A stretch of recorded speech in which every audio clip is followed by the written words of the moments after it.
আমি আমার সাইড থেকে মনে করি যে এই সরকারের পতন হওয়া খুবই উচিত ছিল। অ্যান্ড এই পতন হওয়ার মাধ্যমে আমরা দেখলাম যে ওরা কতটা অবিচার করছে আর কি মানুষের সাথে। তো এত অবিচার করছে আর ওনার হাতে এত মানুষের রক্তের দাগ লেগে আছে, এটা তো আমরা ছাড়বো না, তাই না? আমরা হচ্ছে ওনাদের সঠিক বিচার চাই, আইনের আওতায় এনে যেন সঠিকভাবে বিচার করা হয় ওনাদেরকে। ছাত্রীদের যে হত্যা করা হয়েছে এটা তো কোনোভাবেই লজিক্যাল না, তাই না? কারণ হলো যে একটা স্বৈরাচারী আমাদের একটা রেজিম চলতেছিল, যেটা হলো যে খুবই অন্যায় হচ্ছিল সবার সাথেই, নিম্ন শ্রেণী থেকে শুরু করে উচ্চবিত্ত যারা আছে সবাই হলো যে এটা শিকার ছিল। তো হলো যে খুবই হাস্যকর। এবং তার ছেলে জয়, যে সে বারবার হলো যে একটু পরপর বলতে গেলে হ্যাঁ ভিডিও বানায়, আর হলো যে একবার বলে আমার মা হলো যে পদত্যাগ করছে, একবার বলে করে নেয়, মানে দেখে মনে হয় যে খুবই মানে মাতাল মাতাল টাইপের কথা বলে। তো এগুলো খুবই হাস্যকর আসলে। তারা দেশটাকে খেলনা মনে করছে, হাস্যকর লাগলো, মানে কি বলবো আর। দরবেশ ছিলেন। হ্যাঁ হ্যাঁ, ওনার জন্য তো আমাদের যে শেয়ার মার্কেটে অনেক বড় ধস নামছিল, এটা আমরা কম বেশি সবাই জানতাম। তো মানে মানে আগে তো আমরা কেউ কথা বলার সাহস পাইতাম না ফার্স্ট অফ অল।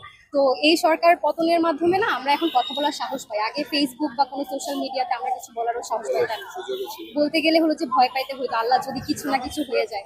তো এখন ওই সাহসটা যে আমরা পাইছি, এখন হলো যে ফ্রিডমটা এখন সবাই পায়। হ্যাঁ। আসলে খুশির কিছু না, খুব কষ্ট আমাদের যে আমাদের দেশের মানুষের আজকে এই অবস্থা। যদি একটু কিছু করতে পারি আসলে মনের থেকে শান্তি পাবো, এর জন্যই আসা। তো অবশ্যই যদি কিছু করতে পারি, কারো কোনো হেল্প করতে পারি, অবশ্যই স্বস্তি লাগবে ব্যাপারটা নিয়ে। অবশ্যই আমরা সবাই এক, আমরা মুসলিম হিন্দু মানে ধর্ম বর্ণ নির্বিশেষে আমরা সবাই এক।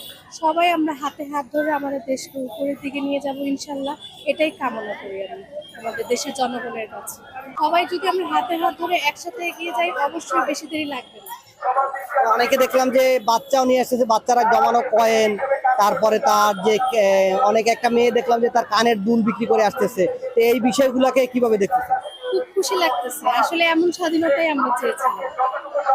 এর আগে অনেক বন্যা হয়েছে, কিন্তু এইরকম পরিবেশ আসলে না, কখনো হয়নি আসলে। আসলে আল্লাহ যাদের ভালোবাসে, যে জাতিকে যে রাষ্ট্রকে বেশি ভালোবাসে, পরীক্ষাও তাদেরই বেশি নেয়। তো আমরা এটাকে একটা পরীক্ষার মতনই নিচ্ছি।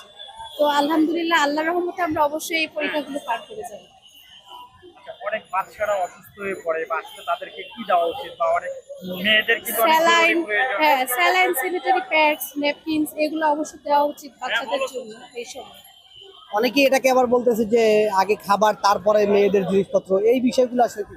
না, সবকিছুকে প্রাধান্য দেওয়া উচিত। একটা মানুষের জৈবিক চাহিদা যেগুলো আছে সেগুলোর মধ্যে খাদ্য, বস্ত্র এগুলো সবই পড়ে, ঠিক আছে? সো আমি মনে করি সবকিছু প্রয়োজন। শুধু কাপড় বা খাবারে কনসেন্ট্রেট করলে ওগুলোও তো আমাদের জৈবিক চাহিদা, সবই প্রয়োজন। আপনি দিচ্ছেন যারা সমাজের বিত্তশালী আছে তাদের প্রতি আপনার আহ্বান। আমার কথা হচ্ছে যে যার জায়গা থেকে, যে যার সামর্থ্য থেকে যতটুকু পারেন করেন, ঠিক আছে? আপনার ৫,০০০ আছে, আপনি ৫০০ টাকা দেন। আপনার ৫,০০,০০০ আছে, আপনি ৫,০০০ দেন। তো এটা যার যার ব্যক্তিগত সামর্থ্য। কারণ এত বড় একটা বিপদে আমি মনে করি ১০ টাকাও অনেক, ঠিক আছে? যেমন বিন্দু বিন্দু পানি দিয়ে সাগর তৈরি হয়। সো আশা করি আমরা একটু একটু কন্ট্রিবিউট করলেই এটা বড় একটা আকার হয়। ভারত যদি পানি না ছাড়তো তাহলে এই ধরনের ঘটনা ঘটতো না। তো এটা আপনি কিভাবে? আসলে এগুলো বলার জন্য আমাদের বড় বড় জ্ঞানী মানুষরা আছেন, এটা তারাই ভালো বুঝবেন, তারাই এগুলো আলোচনা করে আসলে একটা সমাধান বের করুক, আমি সেই প্রত্যাশাই করি।